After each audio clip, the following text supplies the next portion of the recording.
Hello అండి అందరికీ. మన గార్డెన్‌లో మనము విత్తనాలు ఏవి వెయ్యకుండా వచ్చిన మొక్కలు చాలా అందంగా ఉంటాయి కదూ! ఇంకా అందులో నుంచి మనం ఎటువంటి ఫ్రూట్స్ అయినా, వెజిటబుల్స్ అయినా హార్వెస్ట్ చేస్తే అవి చాలా హ్యాపీగా అనిపిస్తాయి. ఈ అరటి చెట్టు మొదల్లో చూడండి ఎన్ని తీగలొచ్చాయో. ఈ తీగలు ఫస్ట్ వచ్చినప్పుడైతే నేను మస్క్ మిలన్ ఫ్రూట్స్ మొక్కలనేసి అనుకున్నాను. ఇప్పుడు గార్డెన్‌లో చూస్తే చిన్న దొండకాయలాగా నాకు కనిపించింది. ఇంకా ఈ పువ్వులు, ఆకులు కూడా చిన్నగా ఉన్నాయి. అయితే ఇది దోసకాయ తీగనమాట. నేను కిచెన్ వేస్టేజ్ అంతా పడేయను కదా! కిచెన్ వేస్టేజ్ మొత్తం మొక్క మొదల్లో ఇలా వేస్తూ ఉంటాను.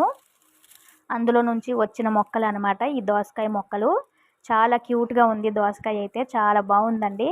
మనం పచ్చడి చేసుకుంటాం కదా! పప్పులో, సాంబార్‌లో వేస్తాము. ఆ దోసకాయ అనమాట.